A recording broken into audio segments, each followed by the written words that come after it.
Hey everybody, we're just going to do a quick run through of what we need to know for tomorrow's test on the nervous system. So we're going to start with the central nervous system. So in the central nervous system, the two main components are the brain and the spinal cord. So the three main sections of the brain that we need to know are going to be the cerebrum, the cerebellum, and the medulla oblongata. So this larger portion up here, this is the cerebrum. So the cerebrum is in charge of controlling what we call your voluntary functions or voluntary actions. This can include anything including speech, movement, especially considering like your moving your arms, your legs, your skeletal muscles. That's going to be everything you consciously control, that you voluntarily move. On the other hand, we have down here the medulla oblongata, which is at the bottom of the brain where it meets the spinal cord. So in the medulla oblongata, this is going to be everything that is involuntary, meaning that everything that we don't have to consciously think about, what our body does to help maintain homeostasis for us. So this can be anything from our heart beating, digestion, breathing, and other things such as opening, closing our eyes, blinking. We don't have to think about that consciously. We can control it voluntarily. However, the majority of the time that it's happening, we don't have to think about it for it to actually occur. The last piece of the brain that we need to know is back here, the hindbrain on the back of the head. This is the cerebellum. And with the cerebellum, its main chief job is to coordinate. It's basically in charge of making sure that we have coordination and balance. So making sure that we know how to stand up straight. There's different chemicals in our brain, almost acting like if you ever used a level before. It's basically to let us know that our body is oriented correctly. If you're ever going through, like they have fun houses at carnivals and fairs, there's different rooms where like the room is spinning, or there's different optical illusions that can fool your brain, and this is usually the part of the brain that gets fooled because it's trying to make you know that you're standing up straight. So the cerebellum is in charge of coordination and balance. The medulla oblongata is everything, and I'll put this word over here, that's involuntary. And then the cerebrum is everything that's voluntary. Speech, movement, reasoning, that's all going to be stored in this larger area up here. So we have the cerebrum, the cerebellum, and the medulla oblongata. Down here, the spinal cord, the second main part of the central nervous system. This is mainly going to just be involved in reflex actions. And we'll see that when we go through our reflex arc. So this whole thing, this is the central nervous system.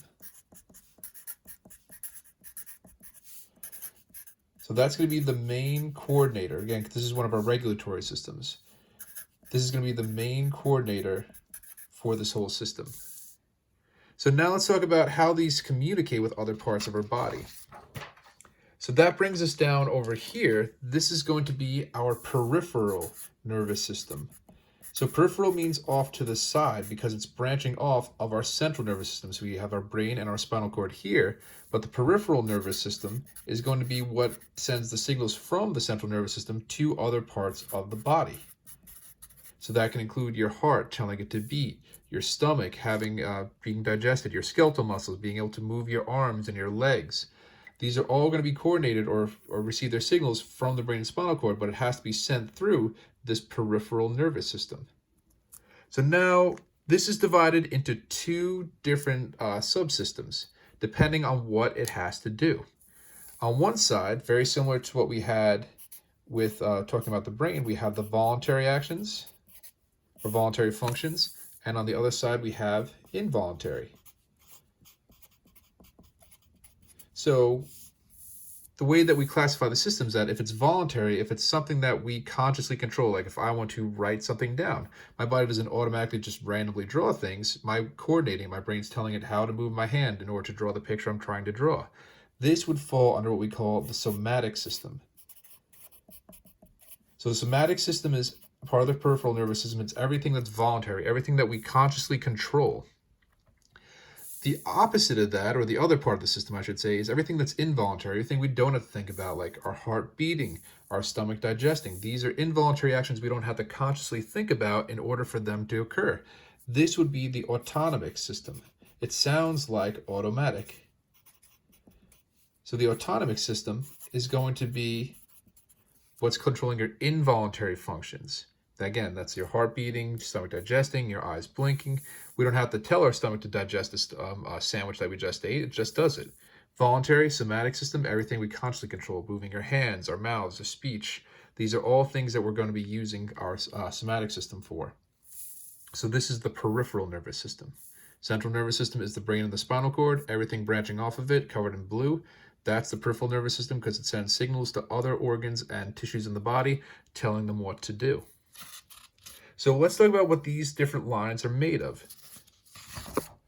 So they are made of specialized cells called neurons. So this looks like it's like a bunch of different tissues working together. However, it's mainly just one cell. We have the main cell body here, starting off with these things here. These are our dendrites. That's like the receiving end of the cell. And then it's going to go all the way down here until we get to the very end of the cell. And again, this is all one long thin cell, like almost like a wire. And these are what we call the terminal branches. And that's where the cell ends. So the cell is actually able to send a signal through itself. It's able to transmit electricity in a way just like a wire. So the signal that it's sending, this is called an impulse. So the impulse is the electrochemical signal that's being transmitted. It receives it here at the dendrites and then sends it through the length of the body. And again, it's electro because it's sending like an actual electric signal through the body of the neuron. And the chemical portion is going to be at the very end, which is what we're going to talk about now. So the way that the neurons work together is that one neuron will receive a signal, transmit it along the body of the neuron, and then it will send it to the next neuron, just basically passing it down. But if we look here, we can see that they're very close together. However, if we were to zoom in with the microscope, we would see that they're not actually directly touching each other. So let's zoom in for a moment.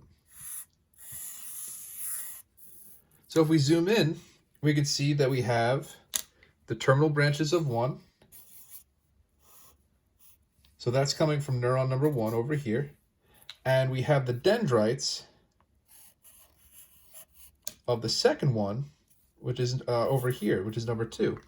So we have, what's going to happen is when the electrochemical signal travels the length of this body, it's going to release these chemicals.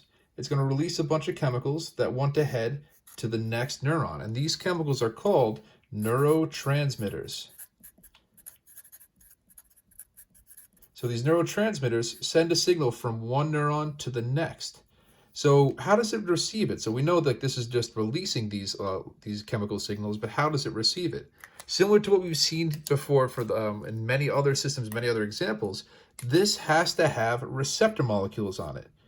It has to have the correct receptor molecules to receive the right signal, and they're specific for what they work with, just like we've seen with enzymes, just like we've seen with other hormones. It has to have a specific shape to fit with a specific chemical. So let's say that we have receptors that look like this. We would expect the neurotransmitters to look something like this, a little bit, that would fit perfectly in there. If there was other proteins on there, let's say we had one that was shaped like more like a goalpost in football, we would see that it's a little different. That one would receive a different neurotransmitter. There's different examples like acetylcholine, norepinephrine. They have their own individual protein receptors on the dendrites. So once this one receives this chemical signal, let's say that one of these neurotransmitters gets into one of our protein receptors, it's going to now continue that signal, and it's going to send the signal into the body of the neuron. It's going to continue to carry that signal to wherever it's heading. So let's, for example, if we look at the whole image, we would receive a signal here. Signal is first received here, let's say at this dendrite. It's going to send an electric signal down through the body, and it's going to eventually get to over here. We have the end, the terminal branches. So it's going to then send through this system a neurotransmitter to the next dendrite of the next neuron, and that's going to continue this electrochemical signal, and it's going to keep going until it reaches its final destination. So if we were to put this into a real life example, we would have an example of what we have been doing with a reflex arc. So let's say that we have this person, and this person for some reason has never seen fire before. So what they're doing is they're accidentally burning their hand. They're not paying attention. So this fire, as similar to anything that we'd react to in our environment, is our stimulus. So the stimulus is anything we react to in the environment. It could be something as dangerous as a fire, or something like we've seen other examples where someone accidentally puts their hand on a nail or something like that. Or it could just be just like having something on a table that you just go and you pick up. That's a stimulus. It's something you're reacting to in your environment. The skin cells on our hand, those are going to be receiving the stimulus or reacting to the stimulus. Sometimes your eyes looking at something, that could be a receptor. So in this case, we're receiving the heat from the fire, and those are receptors. In this case, and I'll put in parentheses there, that's our skin. What's going to happen now is that we have to send a signal to have a reaction. So we have a neuron here that's attached to the receptor, and it's going to send a signal down to our central nervous system. And we remember one of our the second big part of our central nervous system is our spinal cord. So it's going to send a signal there. So this neuron, this is our sensory neuron. So the sensory neuron is going to receive the signal from the receptor. It's going to send it to our central nervous system. I'm just going to abbreviate it CNS. And I'll just label again here. This is our spinal cord in this example. And inside there we have another neuron. It's a little bit smaller neuron. Just located inside the central nervous system. It's basically a middleman. This is our interneuron. So the interneuron receives a signal from the sensory neuron, and it's going to basically redirect the signal to whatever is going to take action. So that's going to involve our next one, which is our motor neuron. So a motor function is any physical movement that we're going to have a reaction to. If you touch something that's hot or get burned, you're going to pull your hand away from that thing that's causing you pain or damage. So this is our motor neuron. So the motor neuron is usually going to be attached to some type of muscle. Sometimes they draw it like this. They draw like skeletal muscle like that. Or sometimes they also, I've seen it drawn like this, where they show it in like little, basically little columns or little tubes like that. But it's basically, that's in two ways of drawing muscle. Now, where would this muscle be? Would it be in our legs or in our neck or anything like that? It would probably, in this example, be located in the person's arm. So when we have this going on, so let's say this is in the person's arm, they're going to pull away from the fire. We got our fire over here. And the person, because their muscles were activated, their muscles in their forearm or their biceps and triceps, they're going to pull their hand away. I think I gave an extra finger. Nope, we're all good. They're going to pull their hand away from the fire to try and avoid any pain.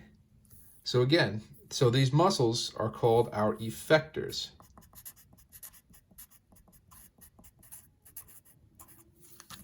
So again, just to run through it, we have a receptor or a stimulus. The signal is first received by our receptors. It then sends a signal through our sensory neuron, down through our interneuron, which is located in our spinal cord. That's then going to send a signal to our motor neuron, which goes to our effectors, which could be a gland or muscle. In this case, it's the muscles in our arm, and it's going to pull the person's hand away from the fire. And this seems like a very long pathway for it to go through. It's definitely feet and feet of cells, which again, these are very small cells, but it happens in less than a second, milliseconds, nanoseconds even, and it occurs very quickly. So it's able to, again, help us prevent any damage to ourselves. So for tomorrow's test, make sure that you know the parts of the brain, the parts of the central nervous system, the peripheral nervous system, know the difference between autonomic and somatic. Know just basically how a neuron works with its electrochemical impulse that it's sending along, receives it on one signal, receives a signal on one end, sends it down the other, sends it to another one via neurotransmitters. One other detail I do want to add in here, in case that does come up on the test tomorrow, the space in between the terminal branches of one and the dendrite of another, this is called a synapse. So the space through which the neurotransmitters go from one neuron to the other, that's called a synapse. And then if you put a bunch of these together in one fluid motion, that's when we get a reflex arc. All right, so just a reminder, tomorrow at 8 a.m., on Tuesday at 8 a.m., we're going to do a quick review session, and then our test is going to be posted promptly at 9 a.m., and it's going to be there until 11. All right, email me if you have any questions.